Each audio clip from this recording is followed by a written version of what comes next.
Estimados alumnos, espero que se encuentren muy bien.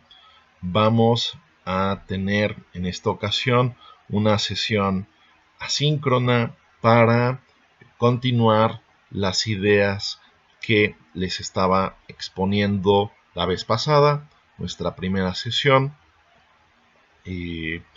donde pues trazamos lo que habría de verse en nuestra materia de fenomenología y hermenéutica, que no solo será fenomenología y hermenéutica, sino que será pues una revisión sinóptica, una revisión panorámica de la filosofía en el continente europeo hacia finales del 19, principios del 20 y algunas cosas incluso de lo que va del 21.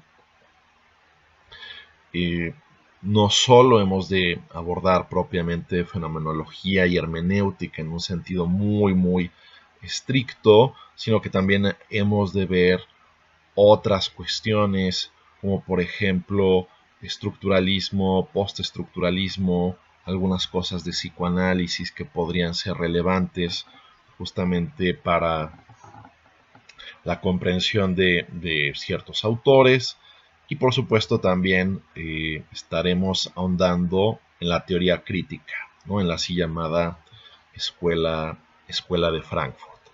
Sin lugar a dudas, sin embargo, la fenomenología es un excelente punto de arranque para tratar de comprender pues los distintos desarrollos intelectuales que en este periodo y en esta latitud se van suscitando.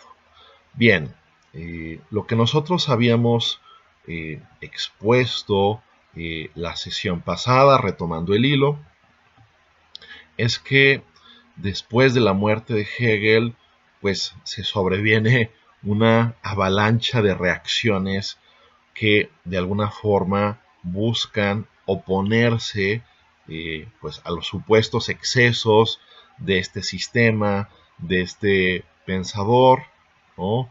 Y entonces hay distintos ensayos, ¿no? Distintos ensayos intelectuales. Uno de ellos que en realidad es paralelo a Hegel, pero después cobra un auge y un impulso propio, pues sería, por ejemplo, el positivismo, ¿no?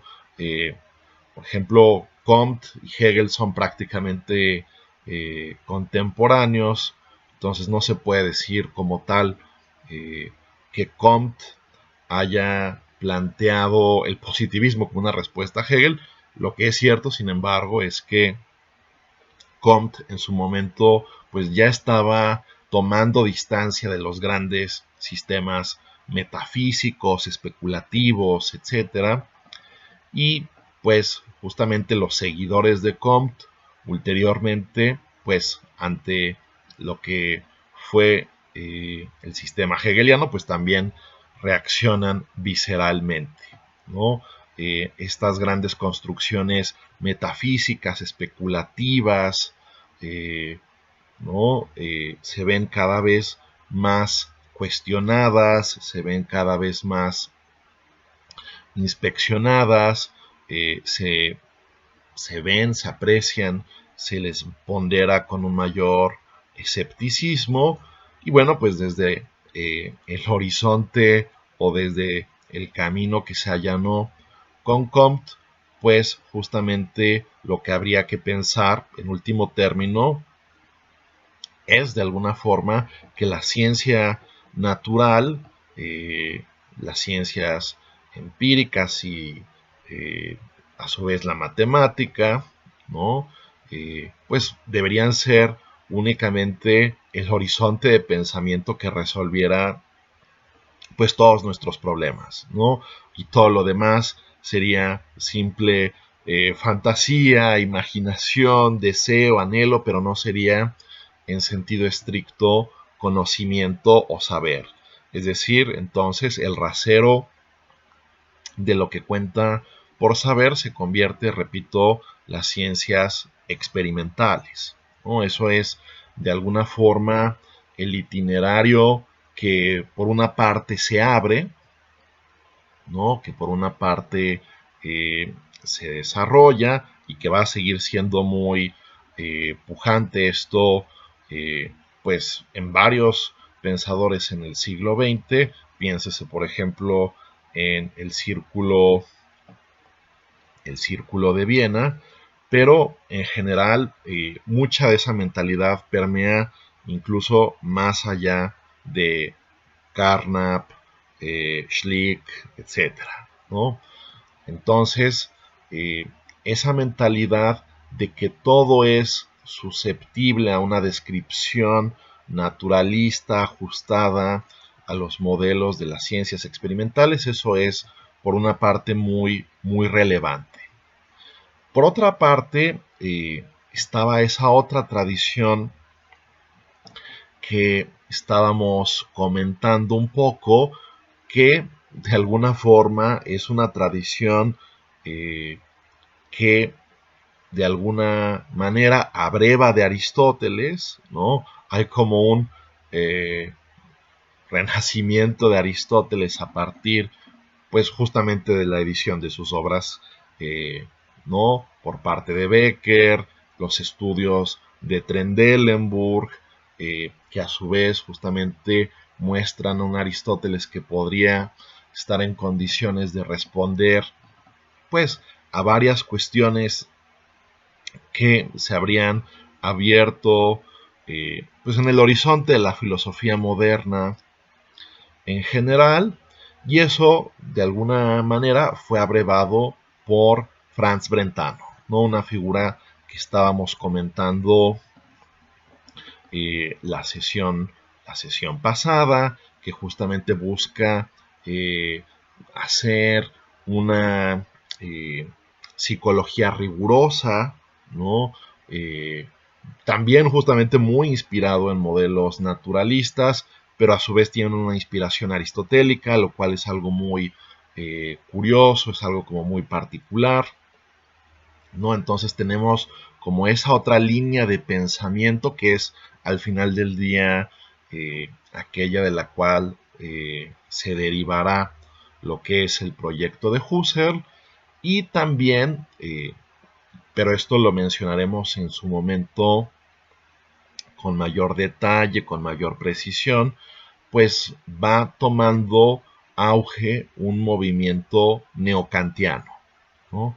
Eh, es decir, Kant también se ve como una respuesta a los, pues así llamados o así entendidos excesos del idealismo post-kantiano con Fichte, Schelling y Hegel. Y bueno, también hay que decir que el inicio del neocantismo está muy marcado por tratar justamente de dar una fundamentación adecuada a las ciencias exactas, a las ciencias naturales, ¿no? Se entendía sobre todo como un programa, vamos a decirlo así, eh, un programa metodológico de refundación de las ciencias, ¿no? Obviamente también pensando ya en un horizonte distinto al de la ciencia newtoniana, que pues era la que tenía Kant en miras, la que Kant justamente pues trata de buscar sus fundamentos filosóficos en su crítica de la razón pura, en su filosofía teórica. Después hay otro desarrollo que quizás conecta más con varias de las temáticas que vamos a ver en el curso, en el seno del neocantismo, porque el neocantismo también se vuelve una filosofía de la cultura, ¿no? Bastante interesante, sobre todo esto representado en la filosofía de las formas simbólicas de Ernst Cassirer, ¿no? Que en un principio tiene ese interés, al igual que otros como Paul Natorp, como Hermann Cohen, ¿no? Tiene el interés justamente de proporcionar una metodología para las ciencias exactas o tratar de repensar las categorías kantianas a la luz de los desarrollos de las ciencias exactas, de las ciencias naturales. Pienso, por ejemplo, en este escrito de Cassirer, Substancia y Función, donde él trata de alguna forma, dar un planteamiento epistémico de base para lo que sería la teoría de la relatividad de Einstein, ¿no? Es decir, ahí se ve lo que les decía en su momento, eh,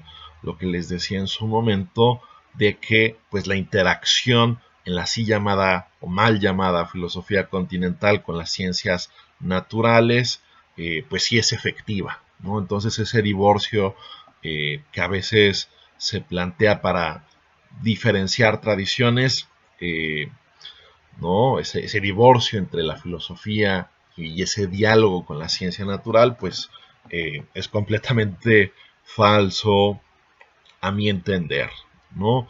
Pero bueno, sobre eso tocaremos, trataremos más adelante en nuestro curso, diciendo algunas cosas en lo específico de Cassirer, ¿no? Y abordando un poco el contexto de los dos centros del neocantismo que eran la escuela de Baden y la escuela de Marburgo, ¿no? Pero entonces, quizás para retomar, podríamos mencionar estos ejes, ¿no? Una vertiente positivista, otra vertiente que busca repensar la psicología, pero a su vez no es negligente respecto a la historia de la filosofía y que abreva de Aristóteles y de cierta tradición escolástica, ¿no?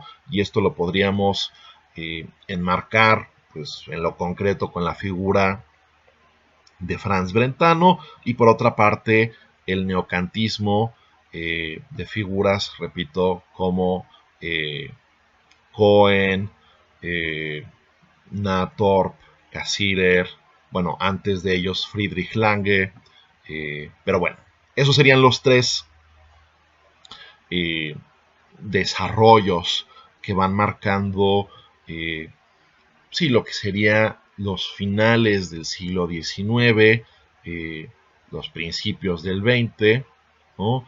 También podríamos incluso hablar de una tradición vitalista, ¿no?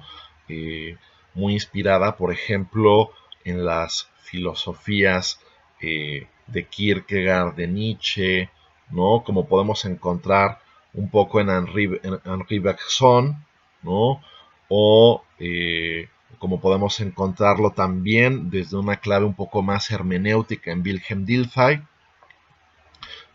Ese sería también otra perspectiva u otro horizonte de pensamiento que está ahí en esta configuración, ¿no? Eh, bueno, de hecho, Nietzsche, como dijimos en su momento en el curso de Historia de la Filosofía del siglo XIX, por ejemplo, muere justamente en 1900, pero pues Nietzsche fue un filósofo pues muy desatendido en círculos académicos, ¿no? Aquí de lo que estamos hablando, sobre todo, es de gente que de alguna forma tuvo una incidencia más concreta o más puntual en lo que sería la vida académica, la vida universitaria, ¿no? Por supuesto, hay desarrollos de la filosofía que se dan fuera de las aulas académicas, fuera de las aulas universitarias, pero bueno, ahorita nos estamos centrando en ese eje. Bien, entonces, habiendo delineado ese panorama, ¿no? Que se ve que es un panorama pues de mucha discusión, de polémica, de controversia, ¿no? Que de alguna forma hay esa necesidad en el aire, en el ambiente europeo, ¿no? De nuevos desarrollos en todas las vertientes, no solo en la filosofía, ¿no? Piénsese ¿no? En las vanguardias estéticas, el expresionismo, el fauvismo, el cubismo, ¿no? El surrealismo, el dadaísmo. Piénsese, por ejemplo, en, en los experimentos literarios que se van dando a principios del siglo XX, los desarrollos también más complejos en lo que es la música, ¿no?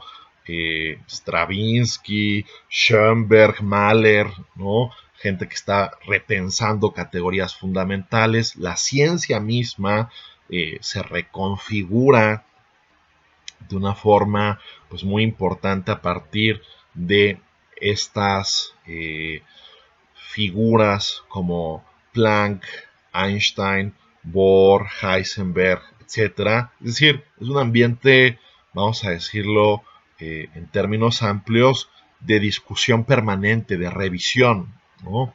Ese es un poco el pathos, por decirlo así, que permea intelectualmente a toda esta época, y lo que será la fenomenología pues no es algo muy distinto, ¿no? La fenomenología también va a ir muy marcada, va a ir muy de la mano de ese pasos de revisión, de tratar de explorar al mundo con nuevos ojos. Y en ese sentido me permito leerles, ¿no? Antes siquiera de haber explicado los pormenores específicos de lo que sería la teoría de Edmund Husserl, solo para terminar de amarrar esta idea de la fenomenología como una especie de vanguardia, como algo que viene a abrir un nuevo horizonte. Me permito leerles una categoría, una caracterización, perdón, que hace este Ortega y Gasset, un pensador también con una tendencia muy vitalista y existencialista, curiosamente, pero que en su momento, pues mucho tiempo después, de alguna forma, pues llega él mismo también a brevar de la fenomenología, ¿no? De hecho, Ortega y Gasset estudia en Marburgo, uno de los centros del neocantismo, pero sin embargo logra familiarizarse con la fenomenología en la época de su doctorado, ¿no? Pero bueno, ¿no? Este Ortega y Gasset, ¿no? Eh, es un pensador que también hace pues un recuento en muchas ocasiones de el contexto que le toca vivir, y en ese sentido hace una descripción, una caracterización de lo que fue la irrupción de la fenomenología, y creo que esto es muy interesante. Se los leo.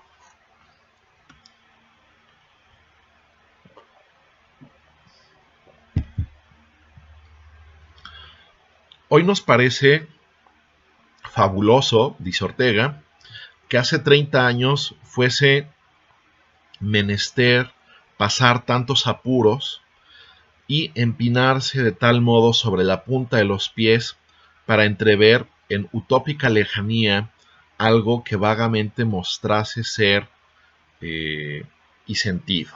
Algo que vagamente mostrase ser y sentido. La gigantesca innovación entre ese tiempo y el nuestro ha sido la fenomenología de Husserl.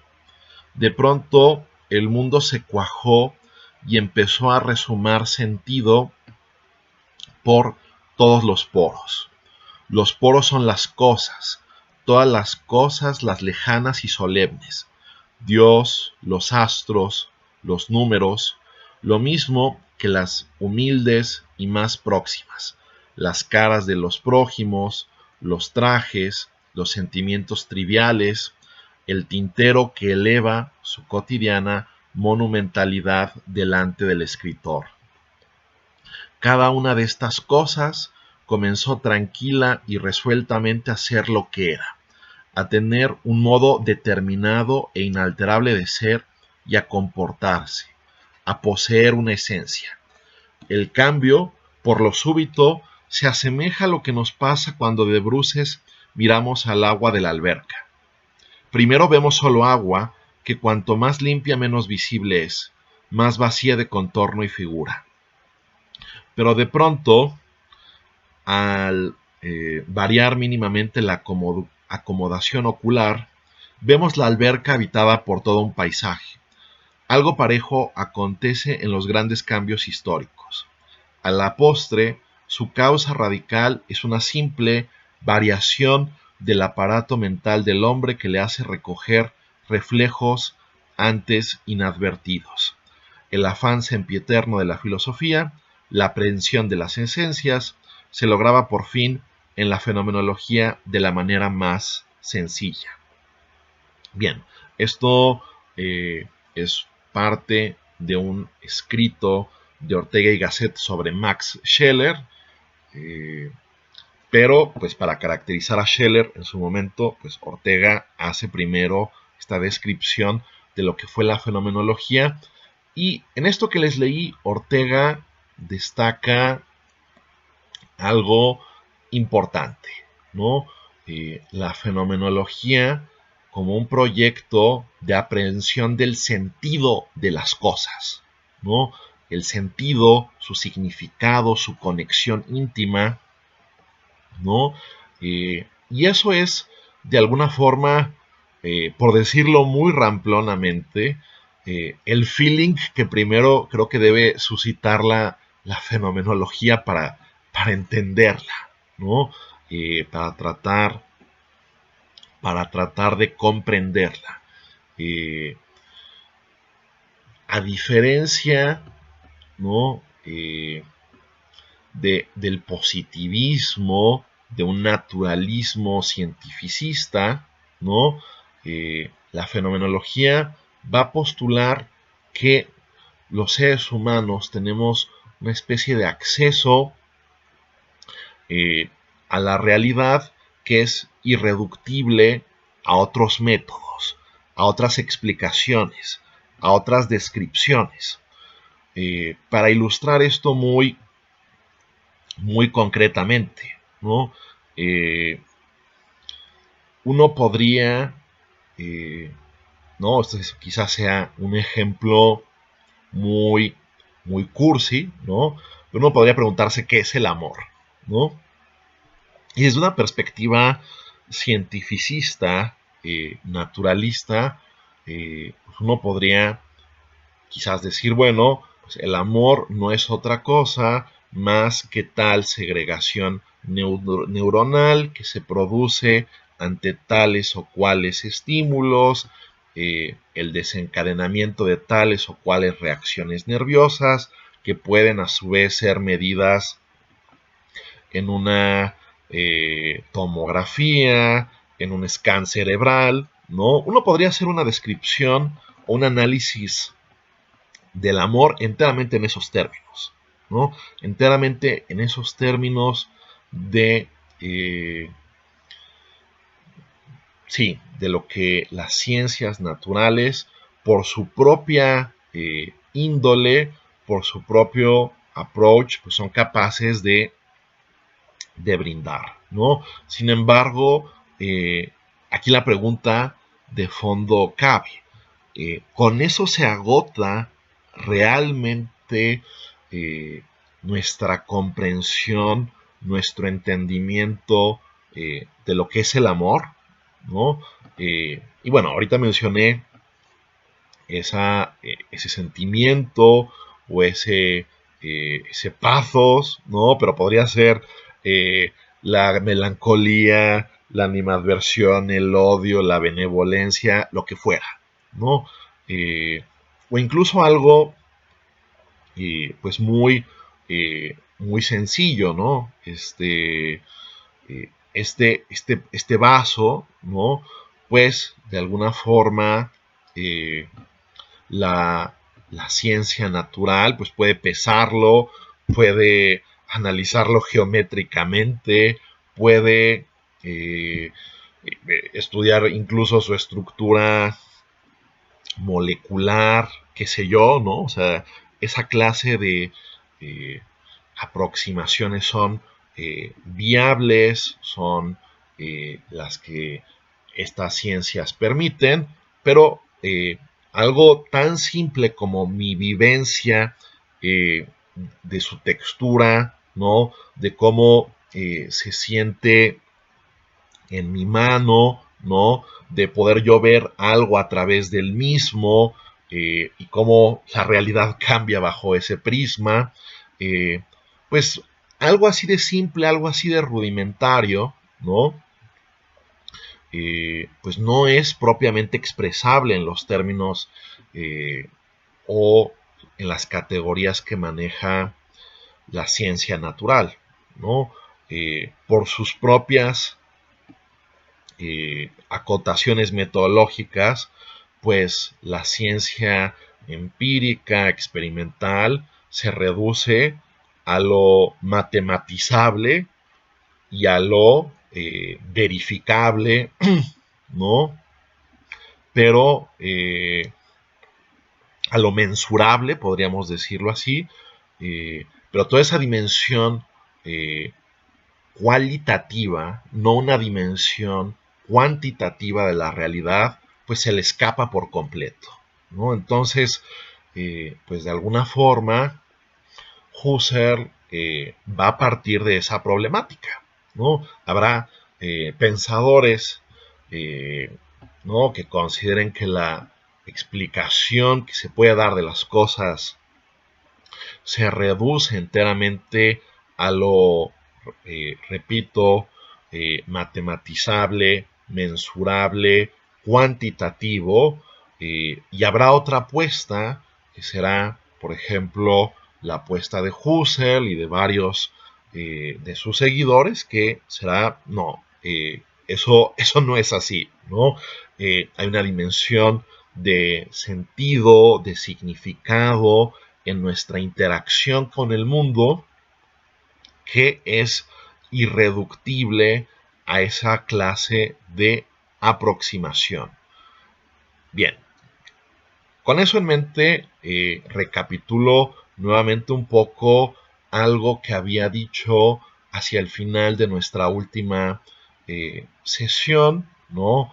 Esa interacción que tiene Husserl con Franz Brentano, ¿no? Que justamente le permite vislumbrar que la psicología puede ser un ámbito fértil de exploración, que tiene ciertas categorías muy propias que no han sido del todo explotadas y sobre todo este fenómeno de la intencionalidad que Brentano rescata a partir de sus lecturas de Aristóteles y los escolásticos, pues esto va a ser muy significativo, ¿no? Esto va a ser particularmente relevante, va a ser particularmente destacado, ¿no? La mente, ¿no? En primer lugar, es raro. Creo que esto es un poco también el pathos de admiración que marca a esta época. Es raro que haya cosas con conciencia, ¿no? Seres mentales, ¿no? Como podemos ser nosotros. ¿Qué significa la conciencia? ¿No?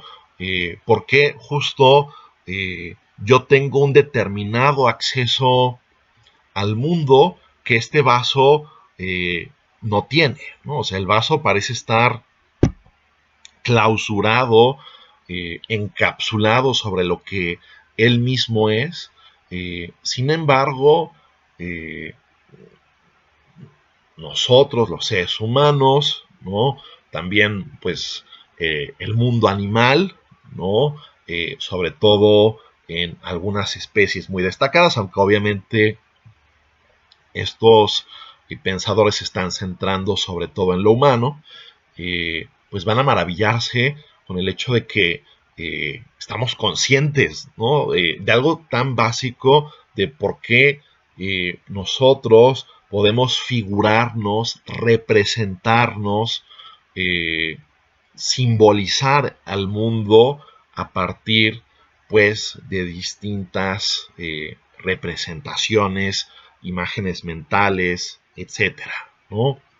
Entender eso, la implicación radical de eso es algo que tanto Brentano como Husserl buscan ahondar, buscan explotar, y aquí lo importante, repito, es esta categoría de lo intencional, ¿no? De que la mente está abierta a una interacción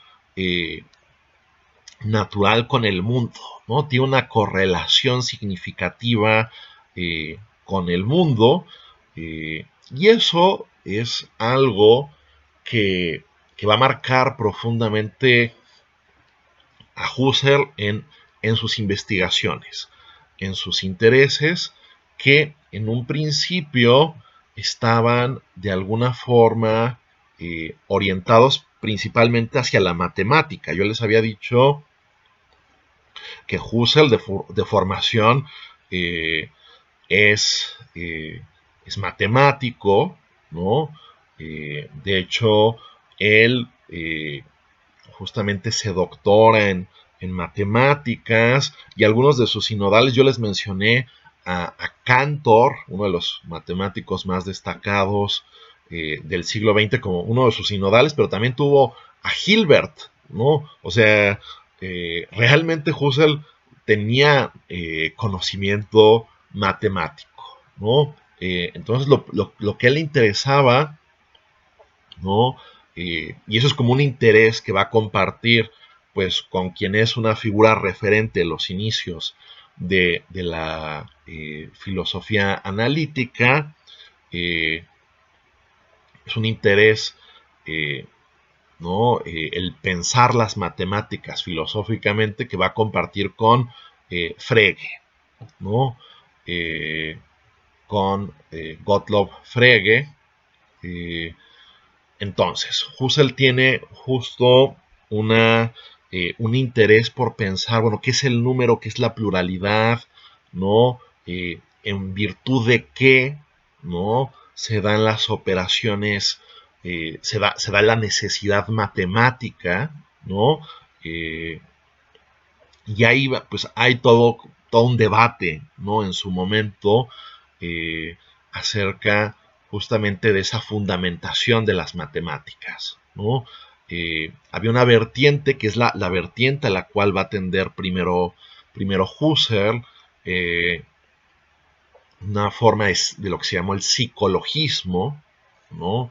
De pensar justamente que, por ejemplo, el fenómeno de la adición pues se da por esa yuxtaposición que puede hacer la mente de elementos, ¿no? De añadir o de juntar elementos. Entonces, pues las matemáticas son como representadas a partir de operaciones cognitivas, ¿no?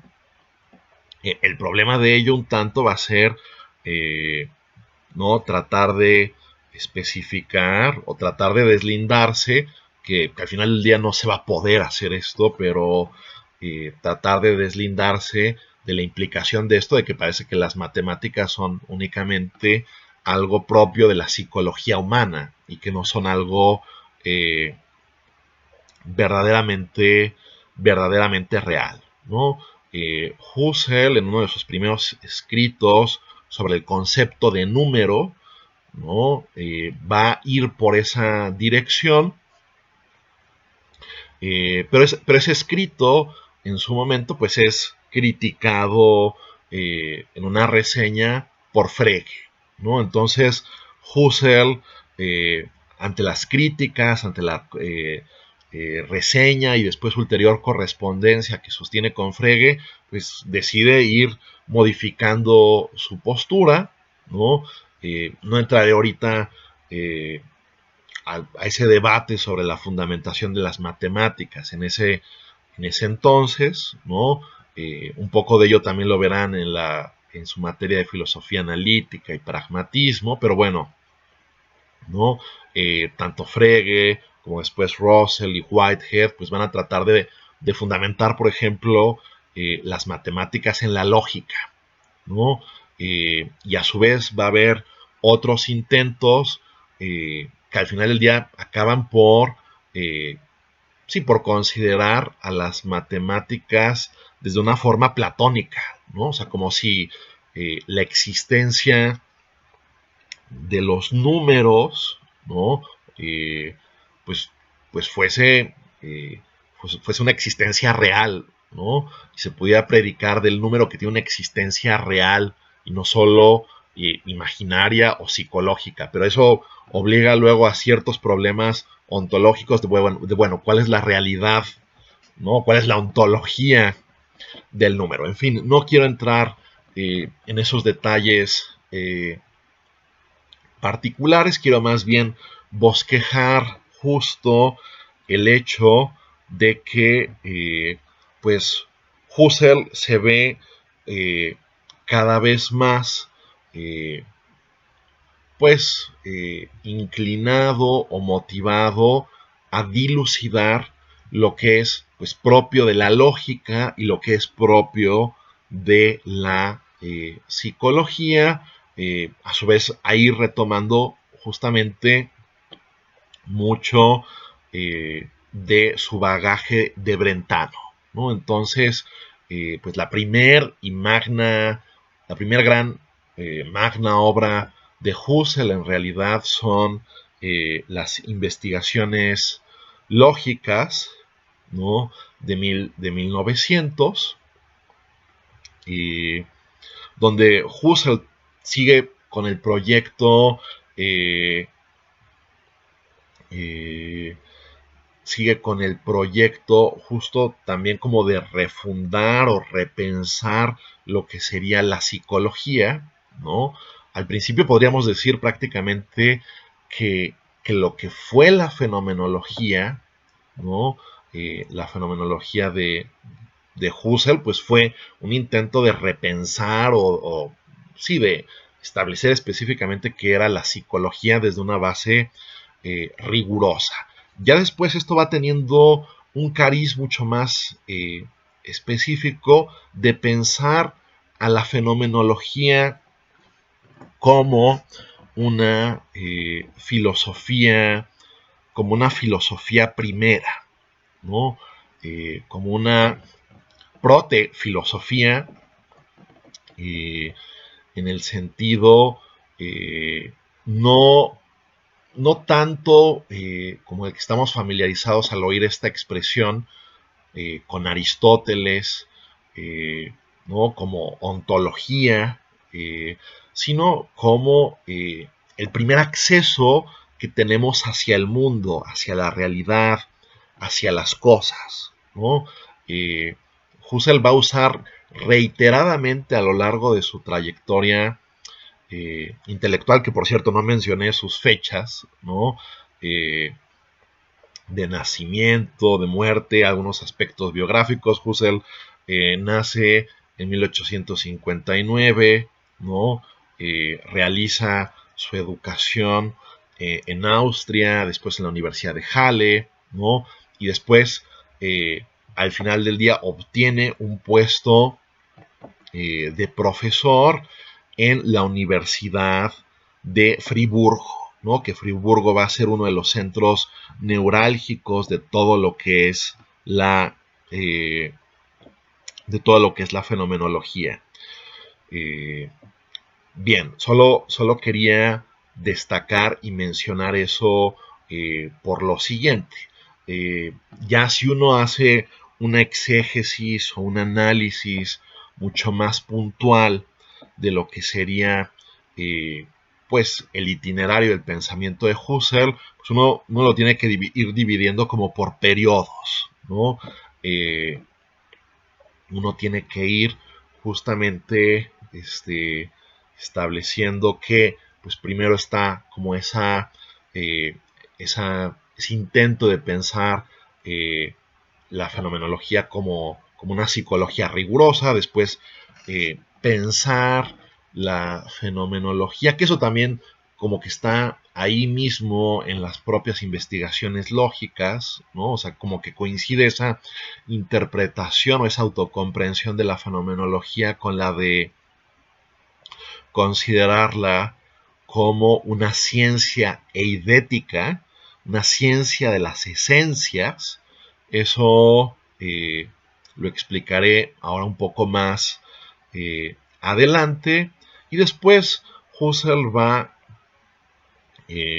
ir perfilando una comprensión o una definición de la fenomenología como una fenomenología trascendental, ¿no? Eso a partir de una obra que comienza él en 1917 llamada Ideas para una fenomenología pura o una filosofía fenomenológica, ¿no? Es una obra inmensa y de hecho Husserl el primer tomo, solo publicó el primer tomo en vida, ¿no? Los demás son parte de el así llamado Nachlass, ¿no? Los Literary Remains, ¿no? El legado manuscrito que Husserl dejó, que es inmenso, ¿no? Las obras de Husserl son extensísimas, son vastísimas, no sé cuántos, seguramente rozan los 100 tomos, ¿no? Al igual que Heidegger, ¿no? O sea, yo no sé en qué momento escribieron tanto estos señores, es un poco difícil de pensar. Un sacerdote llamado Franz Breda. Bueno, hay que decir también biográficamente de Husserl que Husserl era judío, ¿no? No era un judío practicante, sin embargo era de ascendencia judía, como muchísimos de los filósofos que vamos a revisar en nuestro curso. Eso es particularmente destacado, ¿no? Que tanto autores de la Escuela de Frankfurt eh, como de la fenomenología, ¿no? Sobre todo en esos dos casos, o incluso el propio Sartre, ¿no? El existencialismo, que también podría ser una vertiente que no la podemos considerar como derivada de la fenomenología, pero tiene un bagaje judío, ¿no? Freud, ¿no? En fin, la cantidad de pensadores con una ascendencia, un bagaje judío, en el contexto que vamos a revisar, es bastante impresionante. Y bueno, pues eso obliga a muchos al exilio y a otros, pues de alguna forma los puso en situaciones particularmente desafortunadas que en algunos casos acabaron pues con la propia vida de estos señores bajo las atrocidades del nacionalsocialismo. Husserl muere en 38, pero ya incluso desde, pues sí, desde el ascenso del nacionalsocialismo, sufre él, al igual que muchos investigadores y muchos académicos, una persecución fuerte, un hostigamiento, ¿no? Ya no se le permitía ingresar a la universidad donde fue muchísimos años catedrático, etcétera. Aunque Husserl ya se había convertido en algún momento al protestantismo e incluso acarició la idea de convertirse al catolicismo después de haberse convertido al protestantismo, pero eso ya nunca lo realizó. Pero a lo que iba con esto, además de subrayar algunos aspectos biográficos, algo de su obra, esta fue preservada. Hay muchas obras de este periodo que tienen este curioso destino. Su obra fue preservada gracias a un sacerdote católico llamado Franz Breda, con el cual Husserl tenía una amistad, que dice, bueno, esto peligra, esto lo pueden quemar, pueden hacer con esto alguna barbaridad, y lo rescata y lo lleva a un archivo a Bélgica, a la ciudad de Lovaina. Bien, eso, ¿en qué estaba? Bueno, mucho del desarrollo de Husserl lo podemos apreciar a partir de pues, la lectura un poco imposible que representa tantísimos volúmenes, obras, etcétera, cosa que eh, yo no puedo revisar, ¿no? Por los límites propios de nuestro curso no podemos mencionar de una forma tan eh, exhaustiva, pero lo que sí quisiera subrayar son aspectos generales de la fenomenología de Husserl, que si bien Husserl va añadiendo nuevas categorías o algunas nuevas nociones, su proyecto, a grandes rasgos, su proyecto filosófico, pues puede verse como algo más o menos homogéneo o admite esa lectura, ¿no? Entonces, bueno, yo voy a tratar de explicar ahora en lo que viene, en lo que resta de esta sesión asíncrona, voy a tratar de explicar un poco algunas de estas nociones clave o nociones fundamentales, eh, sin hacer tanto reparo a veces acerca de los periodos de la producción acerca de los periodos de la producción de Husserl, ¿no? Bien, yendo muchos pasos hacia atrás, yendo a esas investigaciones lógicas donde ya aparece, por ejemplo, pues esta expresión de fenomenología, ¿no? Que es una expresión que justamente pues marca el destino completo de esta escuela de pensamiento, que no es una expresión nueva, ¿no? En la filosofía, ¿no? Pensemos, valga, ¿no? El caso, ¿no? Pues paradigmáticamente, por supuesto, pensemos en la fenomenología del espíritu. Incluso Kant, en la propia crítica de la razón pura, a veces llega a usar la expresión fenomenología, ¿no? Creo que se puede rastrear eso hasta principios, hasta algún momento del siglo XVIII se puede rastrear ese uso, aunque Husserl pues va a designar pues algo completamente distinto, ¿no?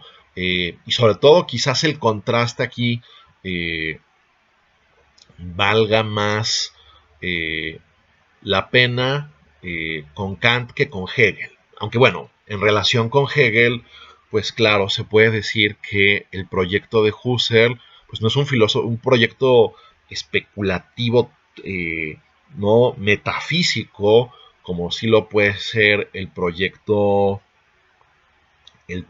hegeliano, ¿no? O sea, la fenomenología eh, de Hegel, como pudieron apreciar quienes estuvieron conmigo en el curso de Hegel y el siglo XIX, la fenomenología de Hegel, pues es esta ciencia de la experiencia de la conciencia que va preparando al lector para la ciencia especulativa, es decir, lo que es la fenomenología para Hegel es una ciencia propedéutica para el verdadero sistema, ¿no? Que empieza pues justamente con la ciencia y la lógica y con la enciclopedia de las ciencias filosóficas, pero la fenomenología no es más que el preludio, es casi casi el prólogo a todo el sistema, es posicionar al lector en las condiciones adecuadas para hacer ciencia.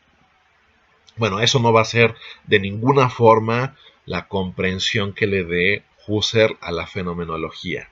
Y en Kant, quizás, sí, esos usos un tanto vagos de fenomenología no valga a cuento traerlos de su obra, pero sí claramente esa distinción entre fenómeno y noúmeno, o noúmeno. ¿no?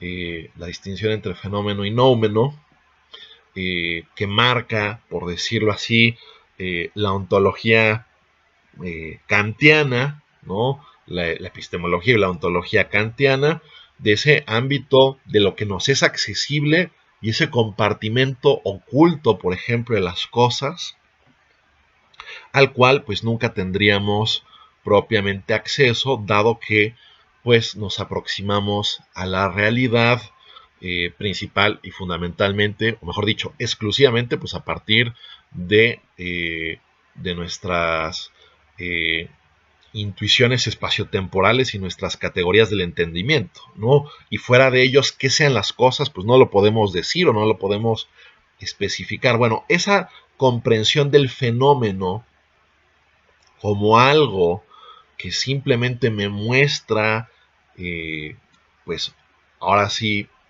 por decirlo de alguna forma, cómo es que yo objetualizo, conceptualizo la realidad, eso no es lo que está de fondo en la comprensión de qué es fenomenología para Husserl.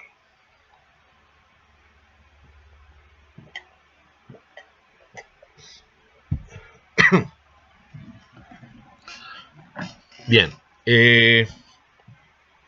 la fenomenología para Husserl es más bien entender las cosas mismas desde los límites y los márgenes bajo los cuales éstas comparecen. Repito, ¿no? La fenomenología es entender las cosas mismas bajo los límites y los márgenes en los cuales éstas comparecen. ¿Comparecen ante quién? Ante nosotros, ante seres que tenemos conciencia, ¿no? Y es casi como tratar de ver la realidad desde su aspecto más primario o su aspecto más desnudo sin presuponer nada, ¿no?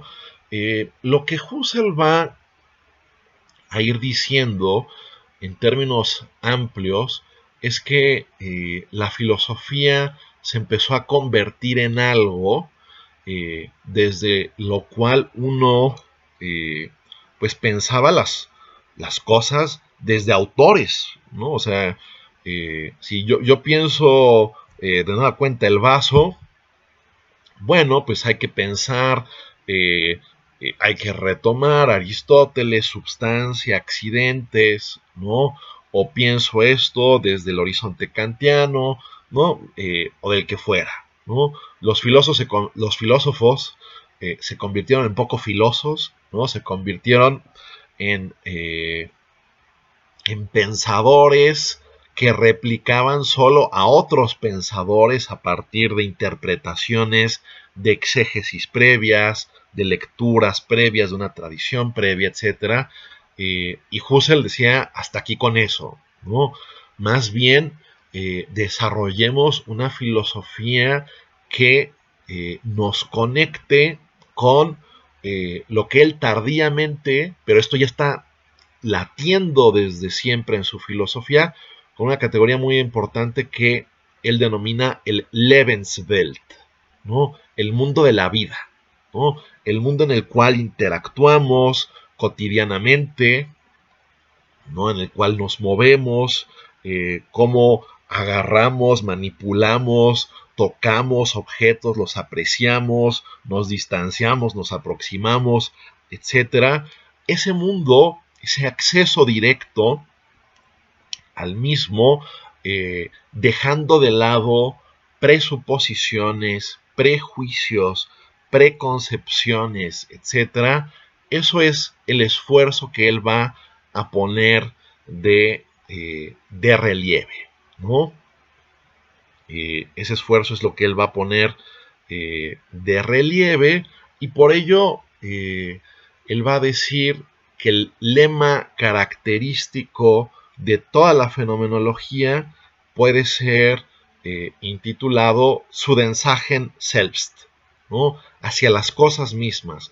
Hay que volver a las cosas mismas independientemente de todas esas teorías, bagajes, concepciones que se han sedimentado tanto y que no nos permiten ver la realidad desde esa óptica, ¿no?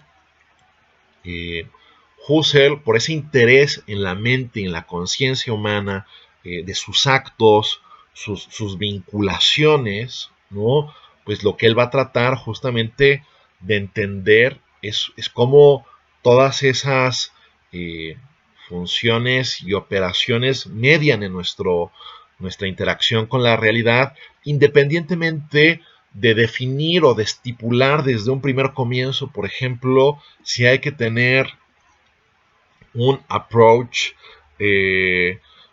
realista o idealista, ¿no? Sin tratar de definir eso desde un primerísimo momento, ¿no? Más bien como que la fenomenología no quiere comprometerse con esas ataduras o con esas clasificaciones, con esos labels, por decirlo de alguna forma, ¿no?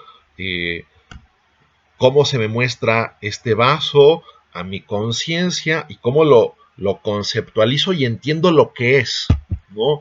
Entiendo lo que este es a partir de toda una serie de propiedades que este va a ir mostrando o va a ir develando conforme a pues, los distintos actos psíquicos que yo soy capaz de realizar sobre un objeto, ¿no? Y ahí podemos introducir justamente una diferenciación típicamente husserliana entre lo que sería el acto psíquico, que es lo que llama Husserl la noesis, ¿no? Obviamente todas estas palabras tienen su origen en la palabra nous, ¿no? Entendimiento, intelección, etcétera. Tal como la palabra noumeno en Kant también tiene ese origen remoto. Bueno, en Husserl, perdón, también tenemos, también tenemos esto, ¿no? En Husserl también tenemos una concepción eh, que se fundamenta o que tiene sus raíces en esto, aunque obviamente, como les decía, él no está tanto abrevando de cuestiones históricas, pero bueno, los actos psíquicos entonces son las noesis. Bueno, si lo dijéramos en plural griego, muy correctamente serían las noeseis, pero vamos a decirle las noesis para quitarnos de broncas, ¿no? Y el noema, ¿no? Lo pensado, el objeto, ¿no? Una cosa es el objeto mismo y otra cosa mi manera de representármelo, de figurármelo, ya sea si lo estoy viendo, si lo estoy recordando, si solo lo estoy viendo de reojo, si lo estoy viendo frontalmente, ¿no? Si estoy pensando en modificarlo o cambiarlo, si estoy fantaseando de hacerle algunas cosas eh, al vaso, etcétera, pues eso, vamos a decirlo así, modifica la manera en que me aproximo al mismo, ¿no? Y es a partir justamente de este análisis de las noesis y del noema que Husserl va a ir justamente perfilando, como les decía, la fenomenología como una, como una ciencia eidética, ¿no? Una ciencia de esencias, de los eide, ¿no? El eidos, la esencia de las cosas, ¿no? Que no está en Husserl ubicada o colocada en una región suprasensible, como lo sería en el modelo platónico, ¿no? Eso no está ubicado en una región distante, suprasensible, ¿no? Sino que la esencia, su lugar de comparecencia es en el seno de la conciencia, ¿no? Eh, Repito, las esencias se develan sobre todo en el seno de la propia conciencia, ¿no? Eh, y es que, a ver, al final del día, ¿no? Eh, lo que siempre olvidamos, ¿no? En nuestra interacción con la realidad, o sea, casi eh, lo olvidamos cada día que nos levantamos de la cama por la mañana, ¿no? Pero lo que olvidamos es que estamos pensando las cosas, ¿no? Que todo aquello que está rodeándonos, circundándonos, pues es una representación o una configuración mental de las mismas, ¿no? O sea, nosotros decimos, el vaso mismo, ¿no? Pero eso que Husserl llama la actitud natural, esa inmersión radical en una interacción cotidiana con las cosas, ¿no?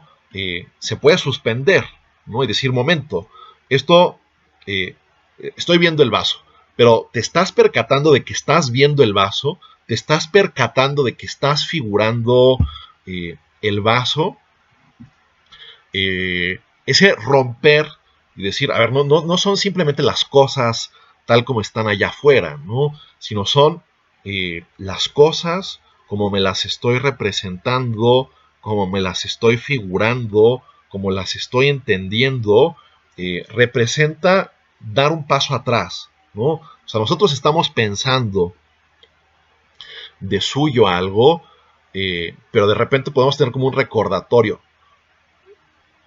Adviertes que estás pensando, piensas que piensas, ¿no?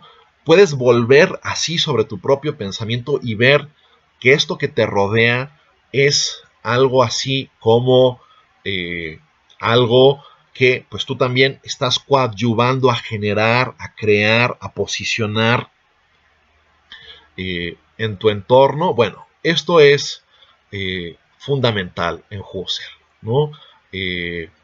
Este tema entonces de las esencias es algo que está sobre todo susceptible de ser analizado, dilucidado, interpretado.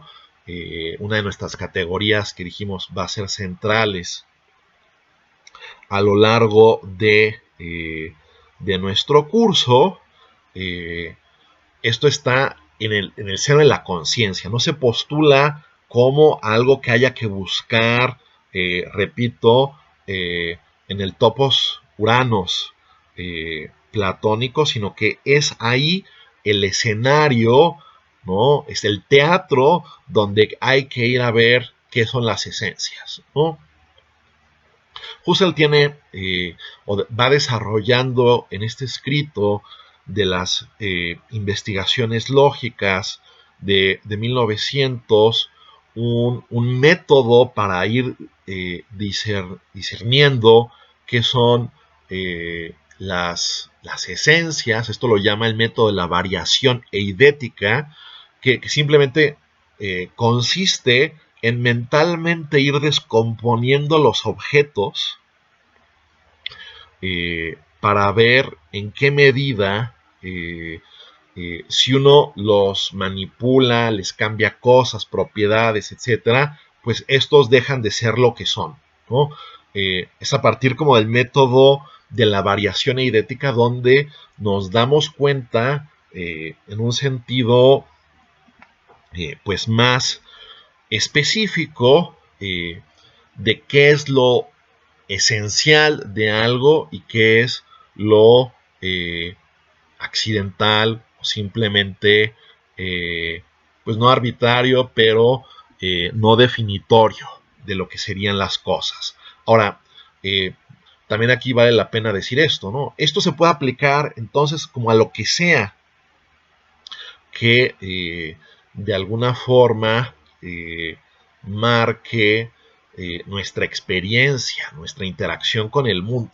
¿no? O sea, la fenomenología en ese sentido se convierte en una filosofía primera porque no tiene un objeto único sobre el cual ella pueda versar, sino que se puede hacer fenomenología de lo que sea, ¿no? Y de hecho, tan prueba es que esto es posible, pues que justamente los alumnos de Husserl eh, hicieron aplicaciones del método fenomenológico a distintas realidades, ¿no? Por ejemplo, los fenómenos éticos, ¿no? Lo bueno y lo malo. Qué es lo bueno y lo malo? ¿Cómo sale eso al encuentro nuestro en el mundo? ¿No? ¿Dónde está sentado? ¿Cómo interactuamos con estas realidades de lo bueno o de lo malo? Bueno, Max Scheler, ¿no? Uno de los discípulos de Husserl, pues va a aplicar la fenomenología al ámbito de la ética. También la aplica a otras cuestiones, pero pues es muy representativo su aporte a la ética, ¿no? La vida religiosa misma también se vuelve susceptible de cierto tipo de aproximación fenomenológica y hay, por ejemplo, pues Edith Stein, ¿no? Sería una representante insigne en ese sentido, y así varios casos, ¿no? Roman Ingarden, un filósofo polaco, pero con formación en Alemania, va a aplicar el método fenomenológico a la ficción para entender, pues ahora sí, qué tipo de realidad puede tener, por ejemplo, Cervantes es él mismo parte de su propia recreación literaria, pero el Quijote o Hamlet o Fausto, ¿no? En fin, ese ámbito se va a ir cada vez haciendo más diverso y hay que decir eh, que los seguidores o los discípulos de Husserl casi siempre acabaron modificando o cambiando premisas del maestro, ¿no? Acabaron diciendo, no, a ver, esto hay que modificarlo, hay que cambiarlo, ¿no? Por eso Paul Ricoeur, que tiene pues justamente una vertiente fenomenológico y hermenéutica, ¿no? Tiene ambas, pero al principio su contacto es más grande con la fenomenología.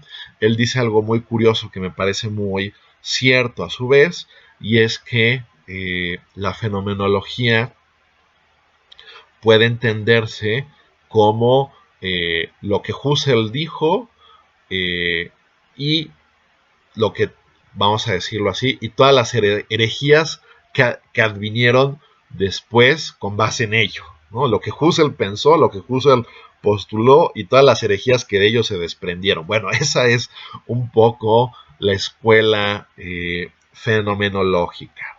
Bien, quisiera, a ver, hay otras nociones que son importantes en Husserl,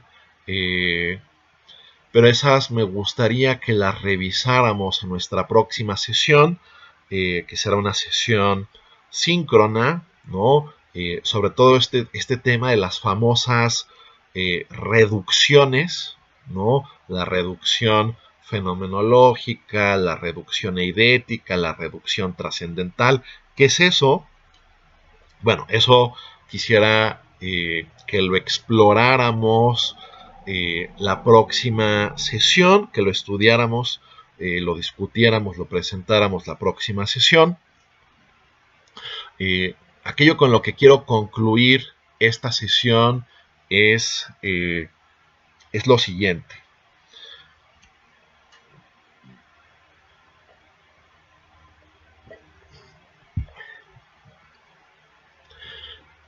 Husserl, algo que él va como a poner en tela de juicio de la tradición en general,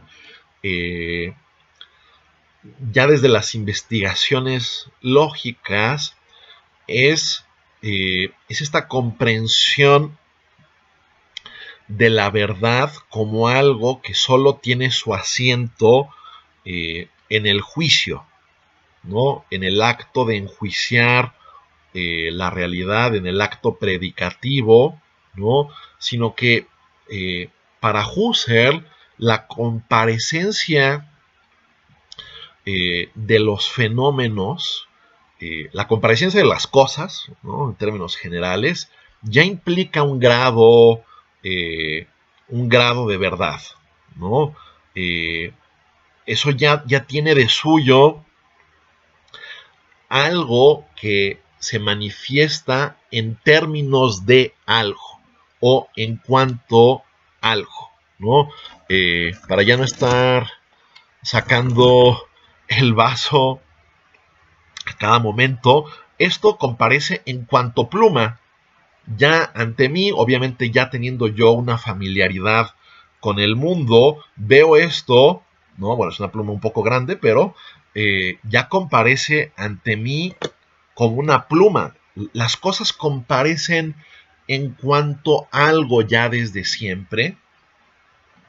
Y ese en cuanto que es fundamental como experiencia de verdad y como acceso al mundo, piensa, piensa nuestro autor, ¿no?